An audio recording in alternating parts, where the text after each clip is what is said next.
नमस्कार। ABP uncut के इस हिस्से में मैं आपको बताऊंगा कि कैसे मुंबई में लोकल ट्रेन की सेवाएं तो शुरू हुई हैं, पर ये सेवाएं कोरोना काल में कितनी अलग हैं।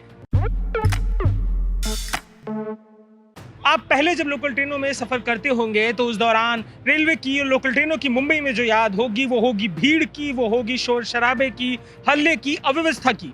पर लॉकडाउन के बाद अब जब ये अनलॉक की प्रक्रिया शुरू हुई है, मुंबई की पटरी पे लोकल ट्रेन की वापसी हुई है, काफ़ी कुछ बदला बदला सा नज़र आ रहा है। मुंबई के सीएसटी स्टेशन पर हमने जाकर देखा और हमने ये देखा कि वहाँ पर व्यवस्थित तरीके से इंतज़ाम किया गया है ताकि यात्री सफ़र कर सकें। वैसे तो आज के समय में लोकल ट्रेन में यात्रा करने के लिए सबको अनुमति नहीं है, केवल ज़रूरी सेवाओं से जुड़े हुए लोगों को ही लोकल ट्रेन में सफ़र करने की अनुमति दी जा रही है। शुरू करें अगर बात को, तो सबसे पहले आप रेलवे स्टेशन पर पहुंचते हैं तो जो रेलवे स्टेशन के बाहर पुलिस अधिकारी मौजूद होगा वो आपके दस्तावेज को देखेगा और जांचेगा कि क्या आप ज़रूरी सेवाओं से, सरकारी सेवाओं से जुड़े हैं या नहीं जुड़े हैं। उसके बाद जब आप स्टेशन के अंदर प्रवेश लेते हैं तो सबसे पहले थर्मल स्कैनिंग करके आपके शरीर के तापमान को चेक किया जाता है। उसके बाद जब आप प्लेटफॉर्म के नज़दीक आते हैं तो ट्रेन में जाने से पहले कतारबद्ध पुलिस के जो कर्मचारी होते हैं लोगों को कतारबद्ध खड़े होने के लिए कहते हैं। लगातार अनाउंसमेंट हो रही होती है, विसल बजाई जाती है, लोगों को निर्देश दिया जाता है कि सोशल डिस्टेंसिंग का पालन करते हुए जो खांचे बनाए गए हैं, जो सफ़ेद कॉलम बनाए गए हैं, उनमें खड़े हुई है। तो इस तरीके से जब भीड़ आती है प्लेटफॉर्म की तरफ तो पहले सोशल डिस्टेंस का पालन करते हुए लाइन लगाकर लोगों की भीड़ खड़ी हो जाती है और जब उसके बाद प्लेटफॉर्म पर ट्रेन आती है तो एक एक करके लोगों को ट्रेन की तरफ जाने की अनुमति दी जाती है।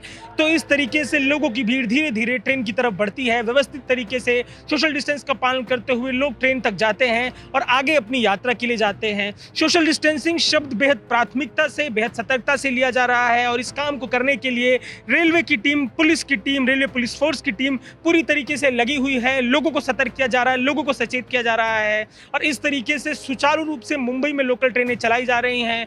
कोशिश है कि इस इमरजेंसी के दौर में, इस व्यापक विपदा के दौर में लोगों को सहूलियत यात्रा के साधन को देकर की तो की जाए, पर यह भी ध्यान रखा जाए कि इससे कोई बीमारी ना फैले और इसी के तहत ये सारे कदम उठाए गए हैं। साथ ही ये भी देखने को मिल रहा है कि तमाम वो लोग जो सरकारी सेवाओं से और ज़रूरी सुविधाओं से नहीं जुड़े हैं वो भी स्टेशन पर पहुंच रहे हैं और उसके बाहर जो पुलिस के अधिकारी मौजूद हैं उनसे उनकी बहस हो रही है कि उनको ट्रेन में बैठने की अनुमति नहीं है। समझने की ज़रूरत यह है कि ये चुनौती और विपदा का दौर है और इसमें हमें खुद आगे बढ़कर एक दूसरे की मदद करके इस विपदा के दौर को पार करना होगा।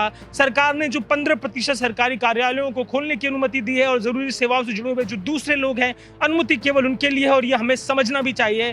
तो ये पूरी मुंबई की सीएसटी स्टेशन से कहानी थी। ट्रेन चलाई गई है, लोकल ट्रेन चलाई गई है। मुंबई की लोकल, मुंबई की लाइफलाइन पटरी पर तो वापस आई है, पर ये लाइफलाइन सबके लिए नहीं है। अभी केवल चुनिंदा सेवाओं से जुड़े हुए लोगों को यात्रा करने की अनुमति दी जा रही है और खास तौर पर सोशल डिस्टेंसिंग का इंतजाम किया जा रहा है। एबीपी न्यूज आपको रखे आगे।